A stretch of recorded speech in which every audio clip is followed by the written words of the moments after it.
The deep space exploration vessel starbound drifted through the void between stars, its hull gleaming silver against the black canvas of space. Captain Jake Morrison stood on the bridge watching the stars through the main view screen. His crew had been traveling for 6 months, searching for signs of intelligent life beyond Earth. "Captain, I'm picking up something strange," said Ryan Clark from the communications station. The young officer adjusted his headset and frowned at the scrolling data on his screen. "It's a repeating signal coming from the Proxima Centauri system." Morrison walked over to Clark's station. "What kind of signal?" "It's definitely artificial, sir. It's organized to be natural. The pattern repeats every 4 minutes and 27 seconds.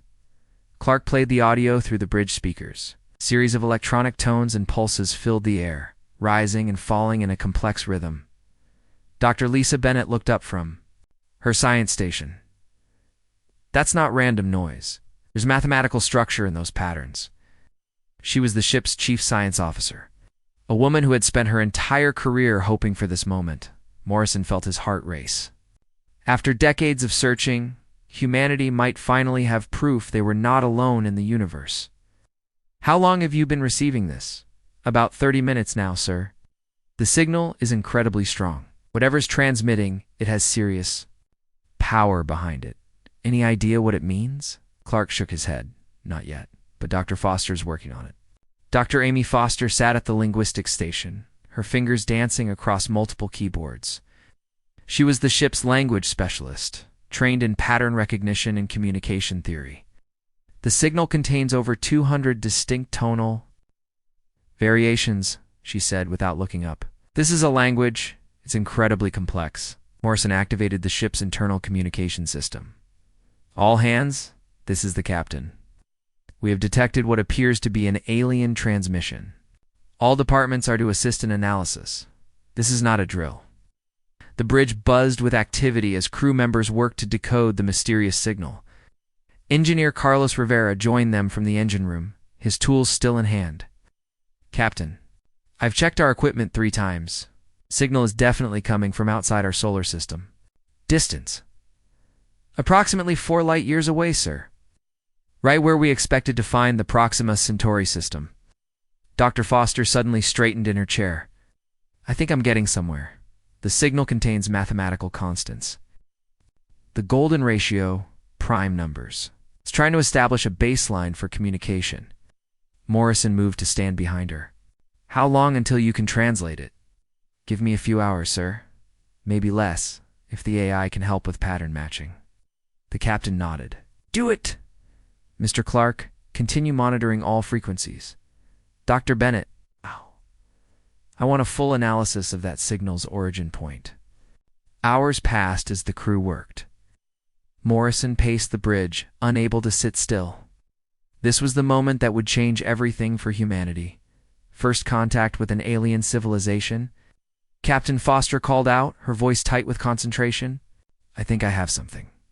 The AI has identified grammatical structures that match known language patterns. It's starting to make sense." Morrison hurried to her station. "What does it say?" Foster's face went pale as she read the translation on her screen. "Sir, you need to see this." The words appeared on the main view screen for the entire bridge crew to read. "Warning to all civilizations. Beware the monsters from the 3rd planet. They consume worlds. They know no mercy. Do not approach the death system. Creatures that call themselves human will bring only destruction. They are the devourers. They are the endless swarm. Stay away from the 3rd planet. This message repeats for your survival."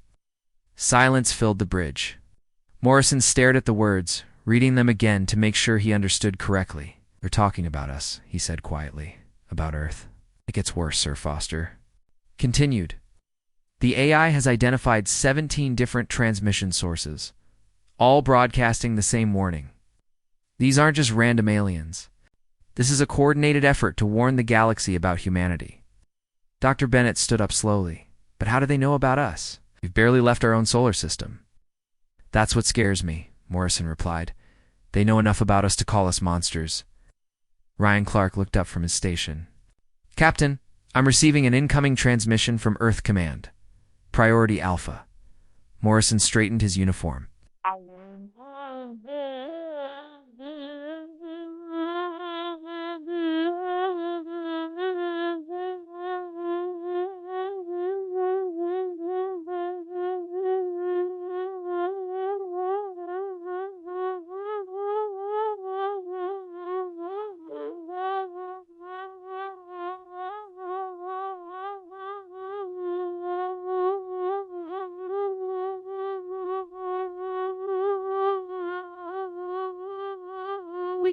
The view screen changed to show Commander Paul Rogers sitting in the communications center at Earth Command.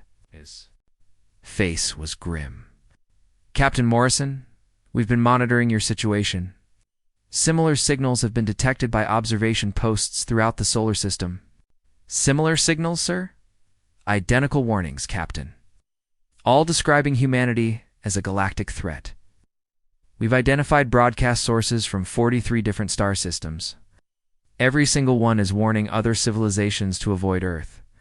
Morrison felt cold dread settling in his stomach. "Commander, we've never even met these species. How can they know enough about us to fear us?" Rogers leaned forward. "That's what we need to find out. But Captain, there's something else.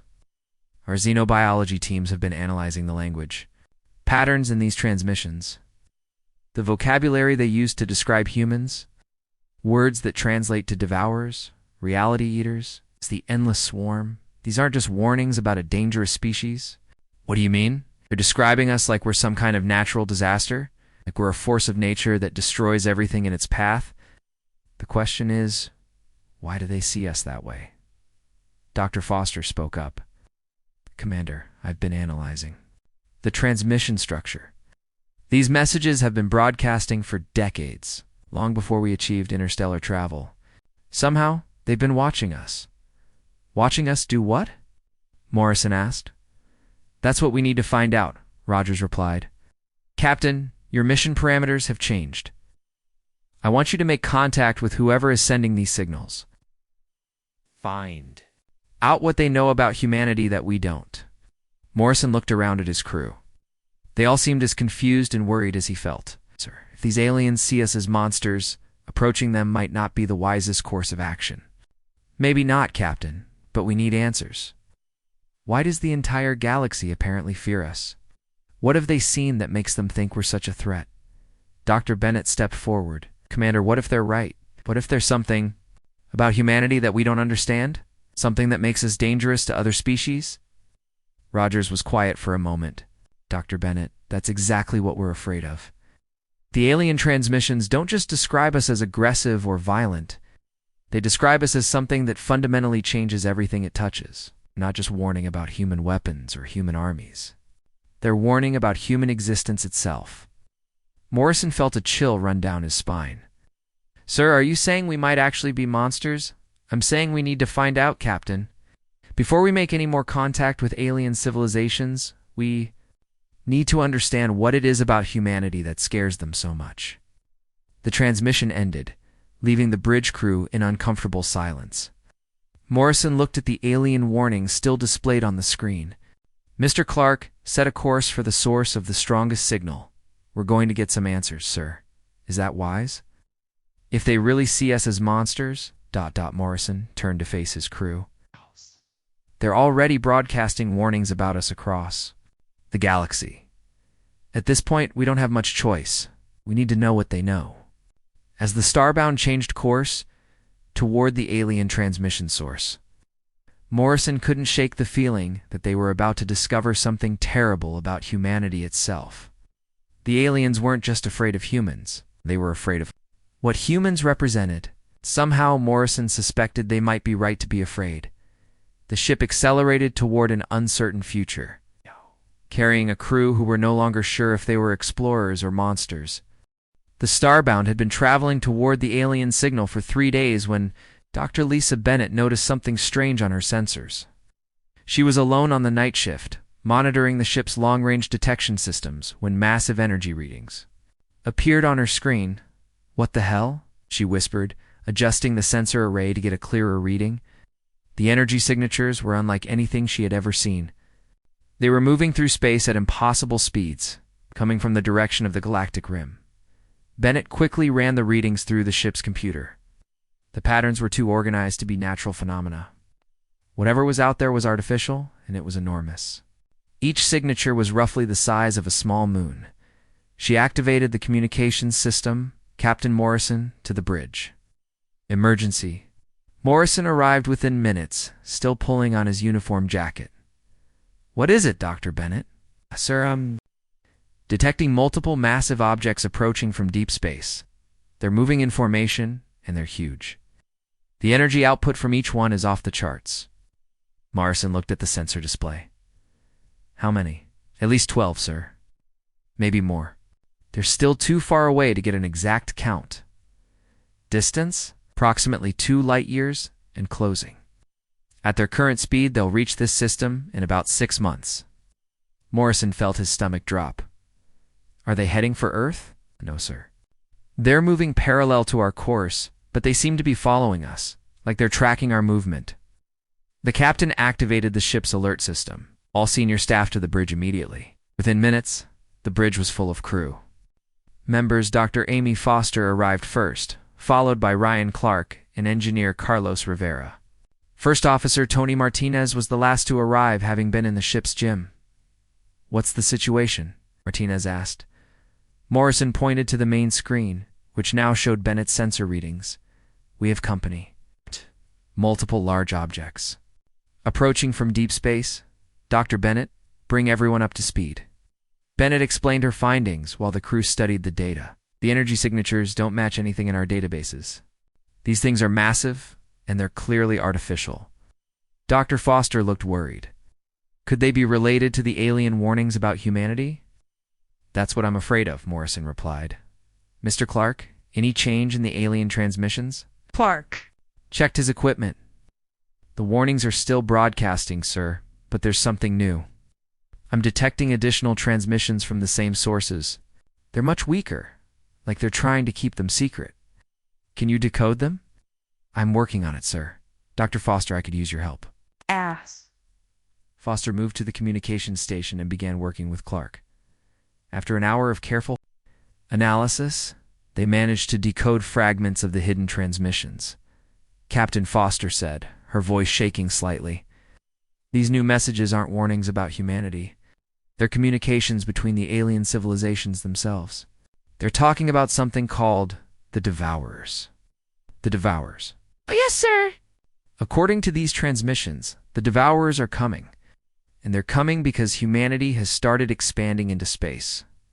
Morrison felt cold dread building in his chest. What exactly are these Devourers? Clark pulled up the translation. On his screen, from what I can understand, they're ancient beings that travel between galaxies. They consume civilizations. And apparently, they follow species that expand into space. So the aliens aren't just afraid of us, Martinez said slowly. They're afraid of what we're going to attract. Dr. Bennett looked up from her sensor station. Captain, those energy signatures I detected, what if they're not just following us? What if they're the Devourers? The bridge fell silent. Morrison stared at the sensor readings, trying to process what his crew was telling him. So let me understand this. The entire galaxy has been broadcasting warnings about humanity, not because we're dangerous, but because we're going to bring something much worse. That's what it looks like, sir, Foster replied. The alien transmissions describe the Devourers as beings that exist partially outside normal space. They're attracted to young civilizations that are just beginning to explore beyond their home worlds. Rivera spoke up from the engineering station. Captain, if these things are as dangerous as the aliens seem to think, maybe we should turn back. Head for Earth and warn everyone. Morrison considered this. Mr. Martinez, I want you to take a small team in the scout ship. Get close enough to one of those alien outposts to make direct contact. We need to know exactly what we're dealing with. Martinez nodded. Yes, sir. Who do you want on the team? Take Dr. Price from Xenobiology and Lieutenant Sue Parker from Navigation. Stay hidden and observe first. If you can make peaceful contact, do it. But your primary mission is to gather intelligence. Understood. Sir, 2 days later, Martinez and his team launched in the scout ship Ranger. The small vessel was equipped with advanced stealth technology and could approach the alien outpost without being detected. The journey to the nearest alien station took 18 hours. As they approached, Dr. Helen Price studied the structure through the ship's sensors. Tony, this is incredible. Yeah, the entire station is enclosed in some kind of energy field. It's like they built it to hide from something. Lieutenant Parker adjusted their course to get a better view. The whole thing looks like a fortress. Those aren't just buildings, they're bunkers. Martinez studied the readings. Dr. Price, What can you tell me about the aliens themselves? From what I can see, they're called the Kethmer. They're humanoid, but much taller than humans, about 7 feet tall on average. But Tony, their population readings are strange. For a station this size, there should be millions of inhabitants. I'm only detecting about 50,000. Maybe. They're somewhere else? No, I don't think so. Look at the energy consumption patterns. Station is designed to support a much larger population, but it's running at minimal capacity, like they're conserving resources. Parker brought the ship closer to the station's communication array. I'm detecting their transmissions. They're still broadcasting those warnings about humanity. Can we intercept their internal communications? Maybe. Give me a few minutes. While Parker worked on breaking into the alien communication system, Martinez watched the station through the view screen. The Kethmer weren't just hiding from the Devourers, they were scared. Got it, Parker announced. I'm intercepting their internal communications. Dr. Price, you need to hear this. Price put on a headset and listened to the alien transmissions. Her face went pale. Tony, they're not just afraid of the Devourers, they're terrified. According to these communications, the Devourers have been hunting civilizations across the galaxy for millions of years. What do they do to them? They don't just destroy them, they consume them. Everything, the planets, the stars, even the space between them. And they use young civilizations like humanity as bait to attract other species. Martinez felt sick. Bait, the Devourers release young, aggressive species into the galaxy.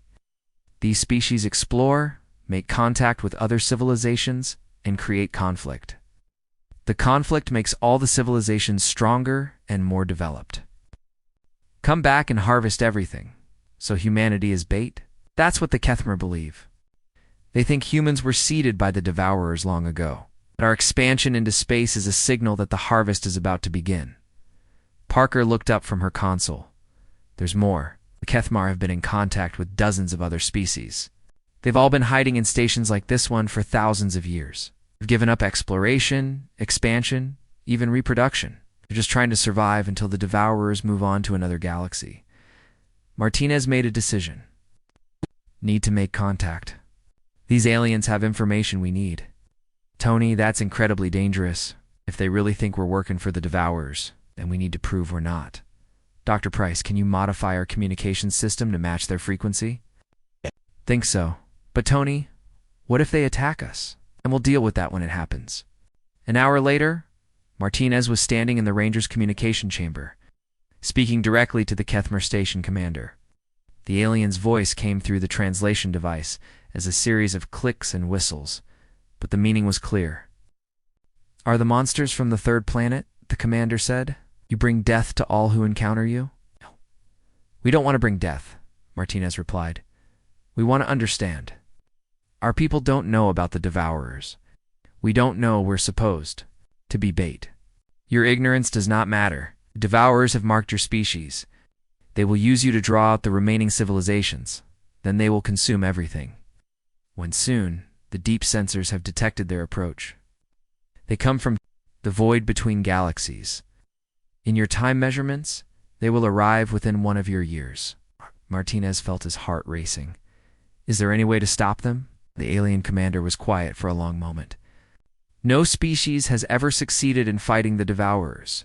They exist partially outside your reality. Your weapons cannot harm them.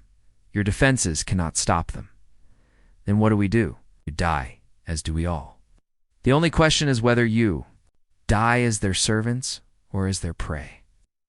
The transmission ended, leaving Martinez and his team alone in the scout ship. The Starbound was racing back toward Earth when the first Void Shepherd emerged from the space between galaxies. Dr. Lisa Bennett saw it first on her long-range sensors. It's a massive shadow that seemed to bend light around itself. Captain Morrison.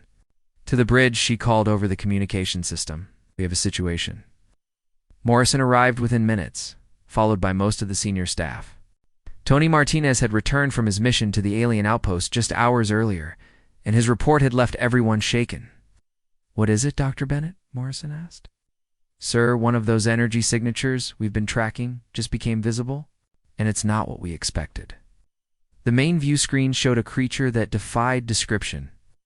It was roughly the size of Earth's moon, but its surface seemed to shift and flow like liquid shadow. Strange lights pulsed deep within its mass, and space itself appeared to curve around it. "My God," Dr. Amy Foster whispered.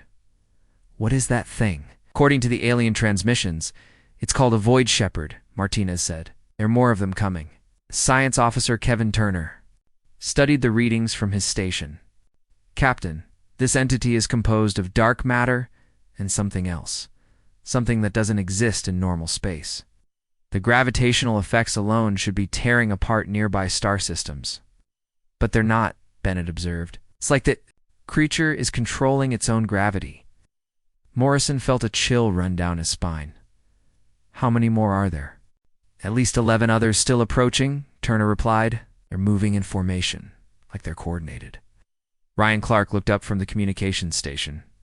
"Sir, I'm detecting something. It's not radio waves or any form of electromagnetic radiation. It's gravitational pulses. The creature is communicating. Can you decode it?" "I'm trying, sir, but it's unlike anything we've encountered. The pulses are affecting space itself." Dr. Foster moved to help Clark analyze the strange signals. After an hour of work, they managed to make sense of the basic patterns. "Captain," Foster said, her voice trembling, "I think we have a partial translation. The creature is scanning this system. It's looking for something." "Looking for what, US, sir?" "It's looking for humanity." Morrison felt his blood run cold. "You certain? Signals contain references to the third planet and the prepared species. It knows we're here." Suddenly, the creature's communications changed. Gravitational pulses became stronger, more focused. Stars throughout the system began to flicker as space-time itself was disturbed. "It's trying to communicate with us directly," Clark said. "The signals are getting stronger. Can we respond?" "I don't know, sir." "We'd need to generate gravitational waves powerful enough to affect space-time. Our technology isn't capable of that." Turner suddenly looked up from his console. "Captain, I think I know how they're doing it. These creatures don't exist entirely in our dimension. They're using higher dimensional physics to manipulate gravity. Is that even possible?" "Apparently, yes." "And sir, there's something else. I'm detecting traces of their technology in Earth's electromagnetic field." Morrison stared at him. "What do you mean?"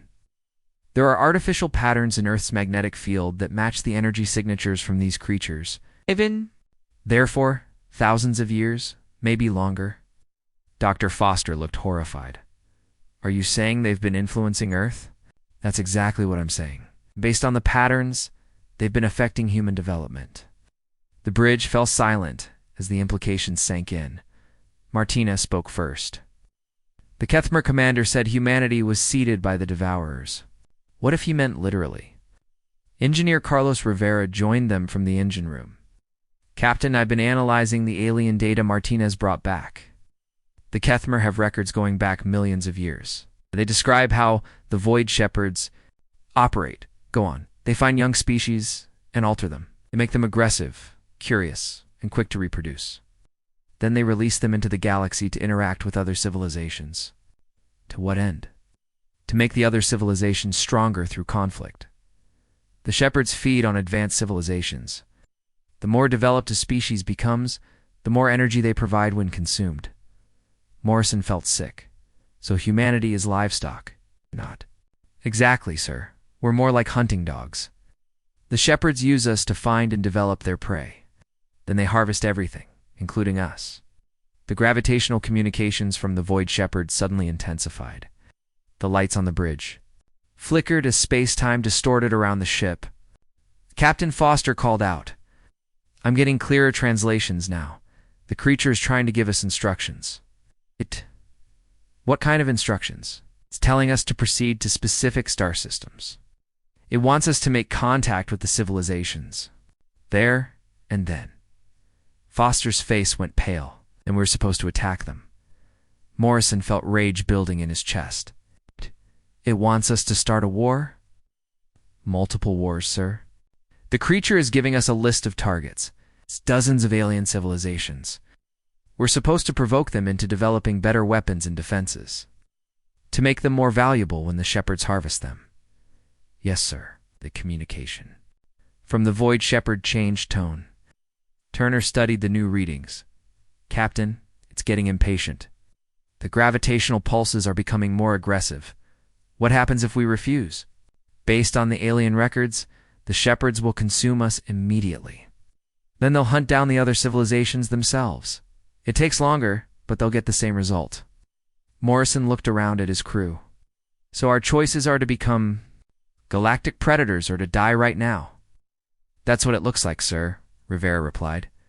The Void Shepherd's communication suddenly stopped. The creature began moving toward the starbound, its massive form warping space around it.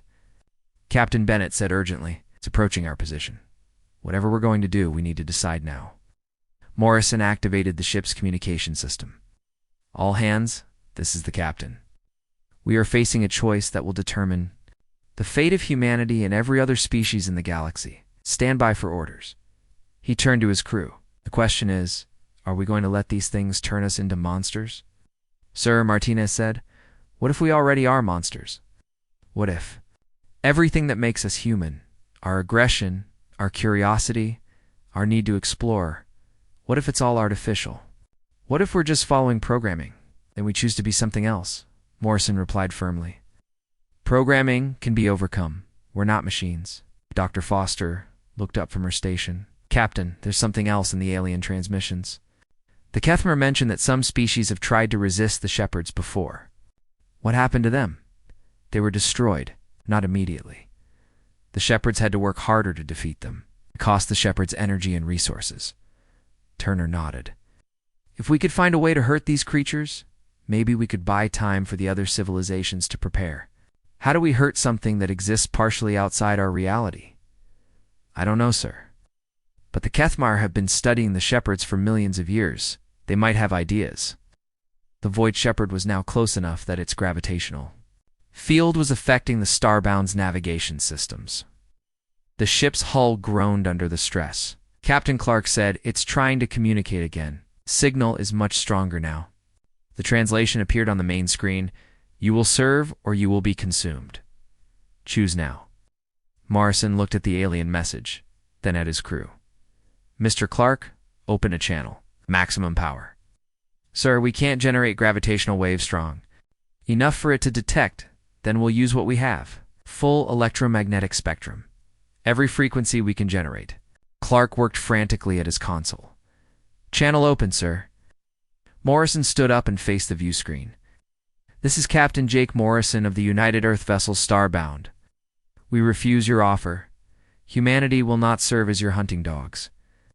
The Void Shepherd's response was immediate. The gravitational pulses became violent, shaking the ship and causing several systems to fail. "Captain," Rivera called out, "hull integrity is failing. We can't survive much more of this, and we'd better find another option fast," Morrison replied. Dr. Foster suddenly looked up from her station. "Captain, I think I have an idea. The Kethmer transmissions mention that the shepherds avoid certain types of energy signatures. They describe them as dimensional anchors. What does that mean?" "I think it means energy that exists in multiple dimensions simultaneously. If we could generate that type of energy, we might be able to hurt them." "How?" "We'd need to modify our weapons to affect multiple dimensional layers at once. It's theoretical, but it might work." The Void Shepherd moved closer, its gravitational field now strong enough to pull small objects from the ship's hull. "Do it," Morrison ordered. "Whatever it takes." As the crew worked frantically to modify their weapons, Morrison realized that this was the moment that would define humanity's future. They could choose to be the monsters the shepherds had created, or they could choose to fight back. The choice, he realized, was what made them truly human. The Void Shepherd prepared to consume the small ship that had dared to defy it, unaware that it was about to face something it had never encountered before, a species that refused to accept its fate. The Starbound shook violently as the Void Shepherd's gravitational field tore at its hull. Sparks flew from damaged control panels while the crew worked desperately to modify their weapons systems. Captain Jake Morrison gripped his command chair. As another wave of distorted space-time hit the ship, "Hull breach on Deck 7, Engineer Carlos Rivera called out over the noise. Emergency fields are holding, but barely. Dr. Amy Foster looked up from the weapons console where she was working, with Kevin Turner. Captain, we need more time. The modifications are complex. How much time? At least 2 hours, sir? Morrison activated the communication system. All hands prepare for emergency jump to faster than light speed. We're getting out of here. Sir, Lieutenant Sue Parker called from the navigation station. The creature's gravitational field is interfering with our jump drive. We can't achieve stable warp. The Void Shepherd moved closer, its massive form blocking out the stars. Through the view screen, they could see its surface rippling like dark water. Strange lights pulsed deep within its mass, and reality itself seemed to bend around it. Suddenly, Ryan Clark received an incoming transmission. Captain, we're getting a priority message from Earth Command. On screen, Commander Paul Rogers appeared on the view screen, but the image was distorted by interference. From the alien creature? Captain Morrison, we've been monitoring your situation. Entire Earth defense fleet is mobilizing. One ship won't be enough against these things. It's not just one ship, Captain.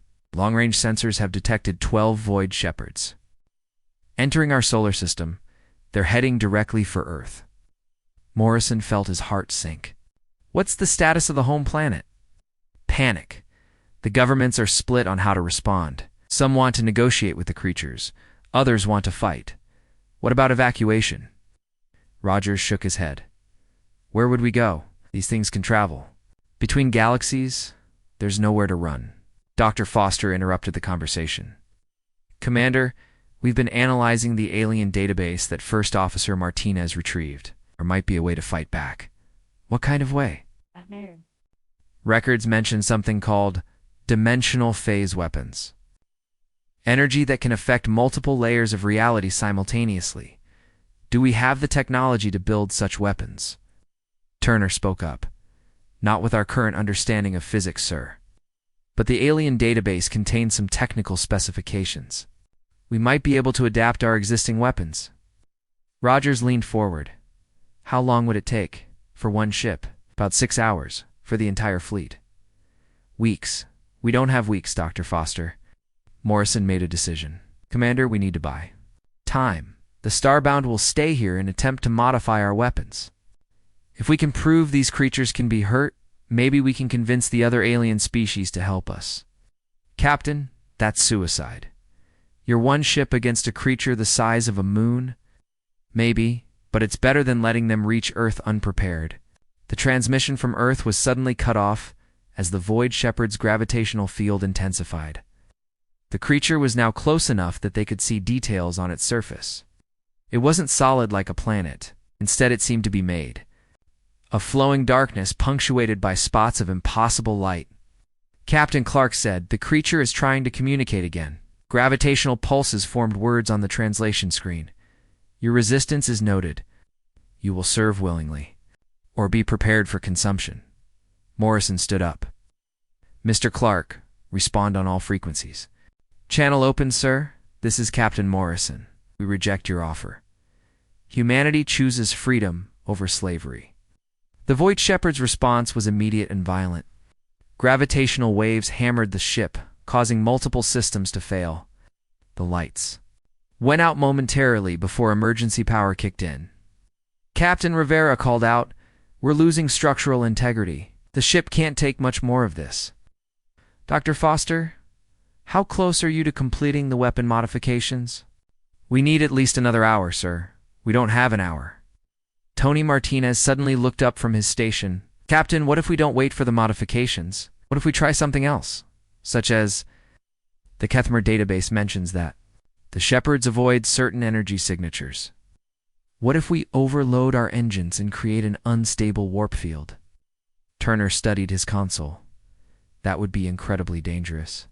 An unstable warp field could tear the ship apart, but it might also create the kind of multidimensional energy that hurts these creatures. Morrison considered the options. They could continue trying to modify their weapons and probably be destroyed before they finished. Or they could take a desperate gamble that might save them or kill them instantly. Do it, he ordered. Mr. Rivera, prepare to overload the main engines. Dr. Foster, continue working on the weapon modifications. If we survive the next few minutes, we'll need them. Rivera's hands flew over his control panels. Sir, overloading the engines will create a massive energy discharge. Everyone not essential to the operation should evacuate to the emergency pods. Negative. We all stay. If this works, we'll need every person to continue the fight. If it doesn't work, the escape pods won't help anyway. The engineer nodded grimly. Overload sequence initiated. 30 seconds to discharge. The Void Shepherd seemed to sense what they were doing. Its gravitational attacks became more focused, trying to disrupt the ship's engine systems. 20 seconds, Rivera announced. Sparks flew from control panels. As the ship's systems strained under the alien assault, several crew members were thrown to the floor as artificial gravity fluctuated. 10 seconds. Morrison gripped his chair and watched the view screen. The Void Shepherd was so close now that it filled their entire view. Its surface rippled with dark energy, and space around it bent in impossible ways. 5 seconds. 4, 3, 2, 1. The Starbound's engines exploded in a controlled overload, releasing energy that existed in multiple dimensions simultaneously. The ship was surrounded by a bubble of twisted space-time that made reality flicker and shift. The effect on the Void Shepherd was immediate. The massive creature recoiled as if struck by a physical blow. Its gravitational communications became chaotic, filled with what could only be described as pain. It worked, Turner said in amazement. The multidimensional energy is actually hurting it. The Void Shepherd began to retreat, moving away from the unstable warp field surrounding the Starbound. But as it moved, it sent out powerful gravitational pulses in all directions. Captain Clark said, "It's calling for help." Those pulses are some kind of distress signal, long before the other shepherds arrive. Based on their last known positions, maybe 2 hours? Morrison activated the ship's communication system. All hands, this is the captain. We've discovered that these creatures can be hurt. Prepare for the fight of our lives. Dr. Foster looked up from her weapons console. Sir, I think I know why the multidimensional energy affects them. These creatures exist partially outside our reality. They're vulnerable when they're forced to interact with normal space-time. Can we weaponize that? I believe so. The weapon modifications we're working on should create focused beams of dimensional energy. It's much more efficient than overloading. Our engines, how long? Another hour? Maybe less? Turner studied his sensors. Captain, the damaged Shepherd is sending information to the others. It's transmitting data about our energy weapon. They're learning how to defend against it? Possibly. Or they're planning a coordinated attack. Morrison looked around at his crew. They were exhausted, scared, but determined. People, we may have just started a war that will determine the fate of every intelligent species in the galaxy. The question is, are we going to fight it alone? Bertina spoke up. Sir, what if we contact the Kethmer? Show them that the shepherds can be hurt? Maybe we can convince them to help us. The aliens have been hiding for thousands of years. Why would they help us now? Because we just proved that the shepherds aren't invincible. We might be there. Only hope. Morrison made his decision. Mr. Clark sent a message to every alien civilization that's been broadcasting warnings about humanity. Tell them what we've discovered. Tell them the shepherds can be defeated, sir. They're afraid of us. They might not believe us, and we'll have to prove it. Dr. Foster, how soon can you have those weapons ready? 30 minutes, sir. Make it 20. We're about to find out if monsters can choose to become heroes. As the crew worked frantically to prepare for the approaching battle, Morrison stared at the retreating Void Shepherd. They had heard it, but they had also made it angry. Now they would face the consequences of their defiance. But for the first time since learning about the shepherds, Morrison felt hope. They weren't helpless. They could fight back. The question was whether they could survive long enough to teach others how to do the same. Dr. Helen Price was the first to notice something was wrong with the shepherds' influence on humanity. She had been studying the alien database for hours when she discovered an error in the creature's calculations. Captain Morrison, she called. From her science station, I think I found something important. Morrison hurried over to her console. The Starbound had been preparing for battle for the past 3 hours, and tension filled every corner of the ship. That is it, Dr. Price. I've been analyzing how the Void Shepherds modified human development. They enhanced our aggression and curiosity, just like they planned. But they made a mistake. What kind of mistake? It didn't account for human empathy and self-sacrifice. These traits interfere with their programming. The Shepherds wanted to create perfect predators, but they accidentally created something else. Morrison felt a spark of hope. Explain. A perfect predator only cares about itself and its immediate survival. But humans care about others, even strangers. We're willing to die for people we've never met. That's not predator behavior, sir. That's something the Shepherds can't understand or control. Before Morrison could respond, Ryan Clark called out from communications. Captain, we're receiving responses to our message. Multiple alien civilizations are answering. Put them on screen. The view screen split into several sections, showing different alien species. The Kethmer commander they had met before appeared in the center, flanked by representatives from other civilizations. Humans of the vessel Starbound, the Kethmer. Commander said, you claim the Shepherds can be harmed. Prove this claim. Morrison stepped forward. We damaged one of their creatures using multidimensional energy. Our scientists have developed weapons based on this principle. Tall, crystalline being spoke next. We are the Zephorians. For 2,000 years, we have hidden from the Shepherds. Why should we trust the very monsters they created? Because. We're choosing not to be monsters, Morrison replied. We're asking you to give us the chance to prove it. Another alien, resembling a large insect, clicked its mandibles. The Helios Syndicate has observed Shepherd behavior for millennia. No species has ever successfully resisted them. Dr. Amy Foster stepped up beside Morrison.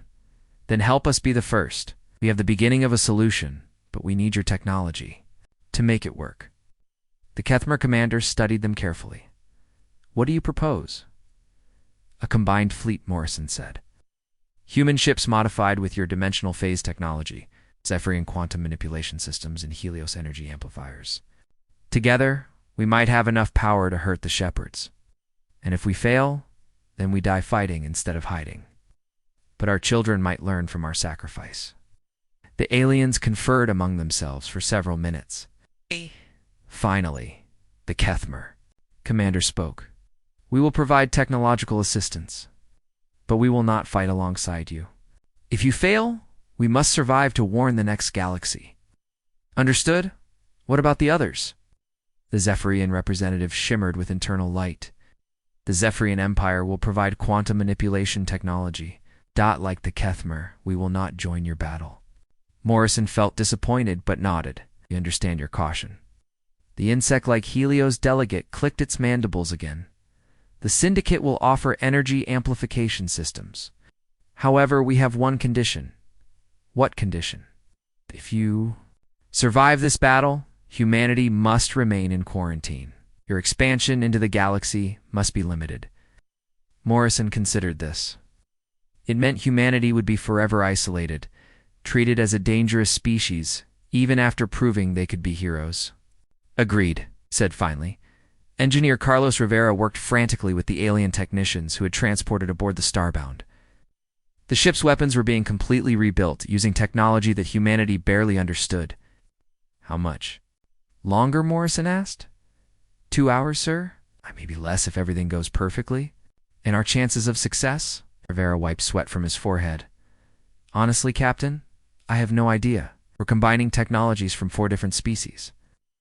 It could create the most powerful weapons in the galaxy, or it could blow up in our faces. Kevin Turner looked up from his console. Captain, long-range sensors are detecting movement from the Shepherd fleet. They're changing course. Toward Earth. No, sir. Toward us. All 12 creatures are heading directly for our position. Morrison felt his stomach drop. How long until they arrive? At their current speed, about 6 hours. Dr. Foster, status on the weapon modifications? Foster coordinated with the alien technicians. We're making progress, sir. The dimensional phase cannons are almost complete. But we've only been able to modify our main weapons. The smaller defensive systems will remain conventional. Will it be enough? Against one shepherd? Maybe against 12? She shook her head. I don't think so, sir.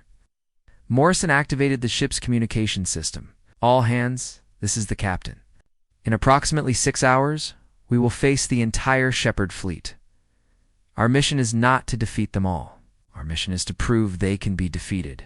Even if we don't survive, we will send that proof to every civilization in the galaxy. Paused, looking around at his crew. We're designed to be monsters. Today, we choose to be heroes. The next few hours passed quickly as the crew prepared for battle. The alien technicians finished their work and transported back to their own ships, which remained hidden at the edge of the system. Weapons modifications complete, Foster reported. All systems are functioning within normal parameters. Shields, enhanced with Zephyrian quantum technology. They should hold longer against gravitational attacks. Engine status, Rivera checked. His readings, all systems optimal, sir. We can maintain full power for approximately 2 hours of combat. Turner looked up from his sensors. Captain, the shepherds have arrived. They're taking formation around our position. The view screen showed 12 massive creatures arranged in a sphere around the starbound. Each one was the size of a small moon, their dark surfaces rippling with impossible energy. Space itself bent and twisted around them. They're trying to communicate, Clark reported. The translation appeared on screen, prepared species. You have damaged one of our own. This is unprecedented. Explain your actions. Morrison stood up. Open a channel to all frequencies. I want every ship in the galaxy to hear this. Channel open, sir. This is Captain Jake Morrison of the human vessel Starbound. We reject your claim on humanity. We choose our own path. The shepherd's response was immediate. Gravitational waves hammered the ship from all directions. But the enhanced shields held, dispersing the energy across multiple dimensional layers. Shields holding at 80%, Foster reported. Morrison gripped his command chair. Target the nearest shepherd. Fire all weapons. The Starbound's modified cannons unleashed beams of pure dimensional energy. The weapon struck the closest shepherd, causing its surface to ripple and tear. Dark fluid leaked from the wounds, dissipating. Into space. The creature recoiled, its gravitational communications filled with what could only be pain. Direct hit, Turner announced. We're actually hurting it. But the other 11 shepherds responded by focusing their attacks on the Starbound. The ship shook violently as reality itself was twisted around it.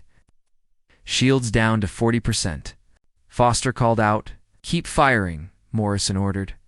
The battle continued for over an hour. Starbound managed to severely damage 3 of the shepherds, but the ship was failing. Systems sparked and failed throughout the vessel. Hull breach. On multiple decks, Rivera reported. We're losing life support.